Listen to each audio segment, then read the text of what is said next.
Dan ingat, semua dosa dan maksiat akan ditunda oleh Allah hukumannya di hari kiamat kecuali dua dosa.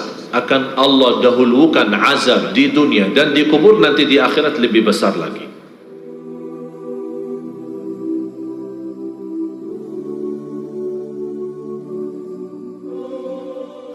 Karena memasuki ciri-ciri hari kiamat yang besar itu sangat menyangkutkan perasaan kita, yang membuat kita benar-benar harus waspada dan harus berhati-hati. Oleh karena itu saya sengaja menundakan ciri-ciri hari kiamat. Apalagi karena Rasulullah SAW menjelaskan, kalau sudah munculnya ciri hari kiamat yang besar seperti tasbih. Kira-kira kalau tasbih kita potongkan talinya, apa yang terjadi? Semua dengan cepatnya habis. Begitu juga ciri hari kiamat yang paling besar atau yang besar, kalau sudah muncul belum bisa terbayang kapan kita sempat taubat.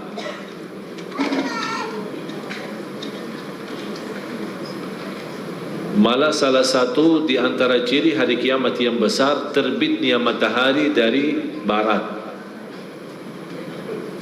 Karena manusia menunggu kebiasaan terbitnya matahari dari timur.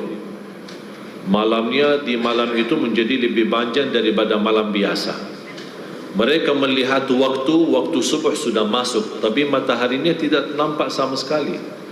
Sudah datang jam 6, sudah jam 7 masih gelap.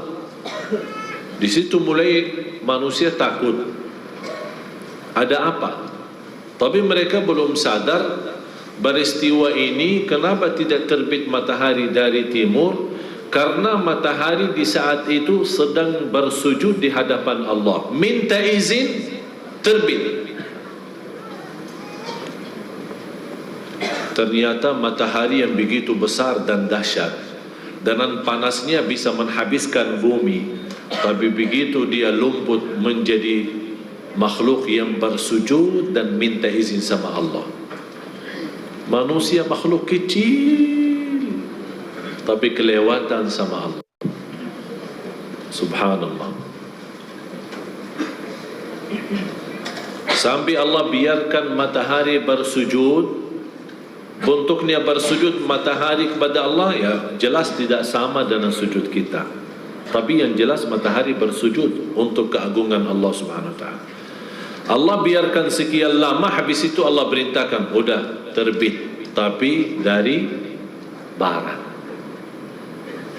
Sebagai matahari yang sudah sekian lama berjalan dunia ini, begitu dia bersujud Allah izinkan untuk terbit dari timur, dan begitu Allah memerintahkan berhenti sujud dan terbit dari barat, matahari selalu sami'na wa ata'na. Tidak pernah berkata kenapa ya Allah dari barat, langsung dia terbit dari barat.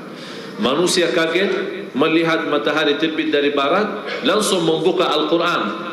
Barangkali kita bisa istilahnya membuat satu amalan yang Allah ampuni salah kita, dosa kita. Ada yang sadar di saat itu, dia mencari Al-Quran untuk membaca, tapi begitu dia megang Al-Quran, malah apa yang dia lihat? Halamannya bolos, putih, tidak ada satu ayat pun yang bisa dibaca, karena ayatnya sudah diangkat oleh Allah Subhanahu wa ta'ala. Sayang sekali bagi orang mukmin yang merasa cinta Allah tapi tidak pernah baca Quran.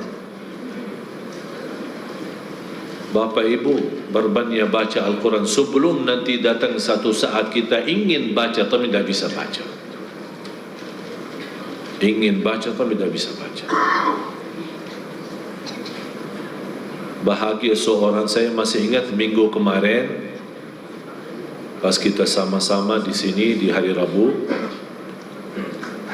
saya sebenarnya selama di Indonesia di dalam majlis ta'lim Rabu kemarin baru saya bisa menghayati mendengar azan. Dan saya memperhatiin jamaah waktu pas mendengar azan perhatian 90% perhatiannya kepada azan. Salat pun kita di saat itu karena perhatian kita lahir batin kepada azan, mendengar azan sampai selesai, kemudian salat atau doa azan, kemudian begitu kita salat isya, subhanallah terasa kekhusyuan kita. Ternyata manfaat untuk menhayati dan khusyuk dalam salat itu mulai dari azan. Dan saya harap Rabu ini juga sama, malah lebih indah. Kalau sudah mendengar azan, tolong jangan berbisik-bisik. Tutup mulutnya, buka hati dan telinga cukup. Mendengar azan tidak perlu bagi lidah, telinga yang mendengar. Udah kita tutup. Dengar. Allahu Akbar, Allahu Akbar. Begitu kita mendengar azan, hati kita yang rasa Allah Maha Esa. Nikmati jamaah sekalian, hidup kita di dunia sebentar. Ini yang sebentar kalau tidak bisa nikmati, apalagi yang selama-lamanya. Nikmati yang sebentar ini biar Allah kekalkan kenikmatan nanti di akhirat. Begitu selesai azan, angkat tangannya berdoa. Habis salawat kepada Nabi Muhammad SAW, Allahumma rabba hadhihi ad-da'wati at-tammah was-salati al-qa'imah. Dan habis doa sampai innaka la tukhliful mi'ad, silahkan doa apa saja, karena di situ Allah kabulkan doa, malah termasuk doa yang tidak tertolak. Doa tidak tertolak antara azan dan iqamah. Sepanjang hari kita cukup ngomong banyak, berkata-kata banyak, baik dan buruk. Masa kita dalam sebentar saja, dan gara-gara lidah kita berkata-kata di dalam masjid malah menghapus amalan saleh kita. Kenapa? Kenapa kita rugi banyak? Kalau kita bangkrut dalam usaha dunia, merasa sakit hati dan kesal.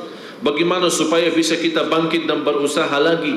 Apalagi kalau kita merugi amal saleh kita yang selama ini kita capek beramal saleh, tapi satu kata bisa menghanguskan semua amal saleh kita. Na'udzubillah. Oleh karena itu, jamaah sekalian, jangan kita menjadi orang bodoh terhadap amal saleh kita. Ini amal saleh yang kita telah berjuangkan, ini sangat berharga bagi kita.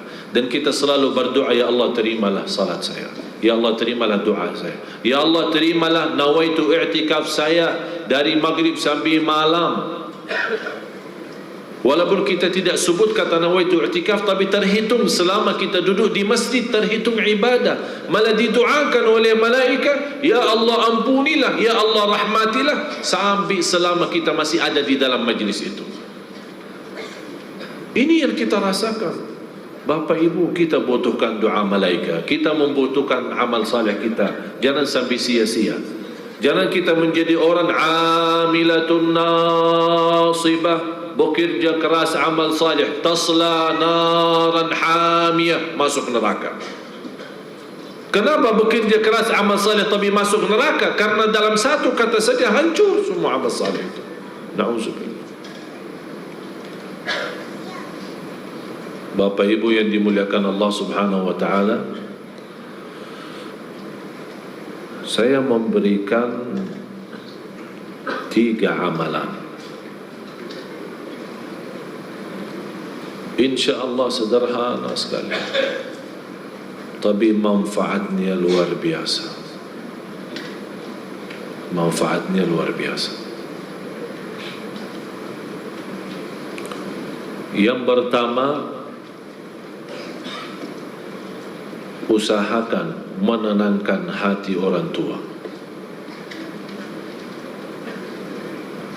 Bagaimana kita bisa membuat hati orang tua senang? Kira-kira dia suka berpakaian apa, kita belanja berpakaian itu, kita hadiahkan. Dia suka makan apa, kita buat kejutan dengan kesukaan makanan itu. Dia suka apa saja, kita datangi membawa kesukaannya dia. Atau kita bisa hari kita sibuk atau hari kita kosong, tidak ada kegiatan, kita bisa bawa beliau, ibu kita, bapa kita untuk jalan-jalan. Berdua sambil ngobrol. Mau bawa kemana anakku? Tidak ada. Saya mau senang-senang sama ayah, saya senang-senang sama ibu. Untuk bersenang-senang saja. Subhanallah, amalan ini yang membuat hati ibu kita senang, akan Allah balas kesenangan kita dunia akhirat. Itu jangan main-main.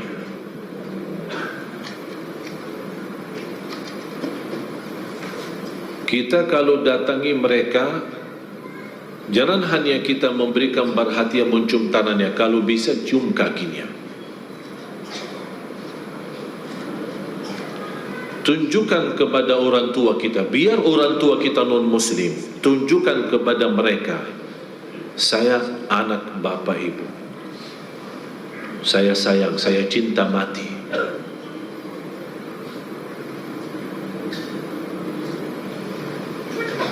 Untuk orang tua, terlibat segala amal ibadah kita diterima atau ditolak sesuai keridhaan orang tua.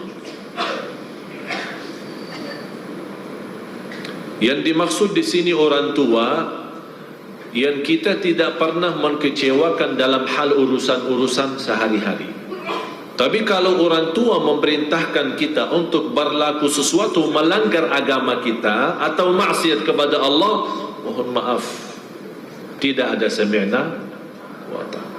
Tapi tetap mengucapkan yang baik, menjaga perasaan mereka. Dan ingat, semua dosa dan maksiat akan ditunda oleh Allah hukumannya di hari kiamat, kecuali dua dosa. Akan Allah dahulukan azab di dunia, dan di kubur nanti di akhirat lebih besar lagi. Semua dosa akan Allah tundakan hukumannya.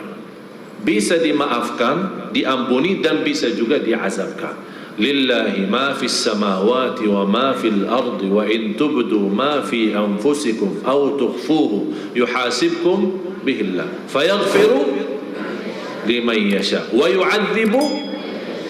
Bisa, siapa yang dihendaki Allah diampuni, siapa yang dihendaki Allah diazab. Ini kapan? Nanti di hari kiamat.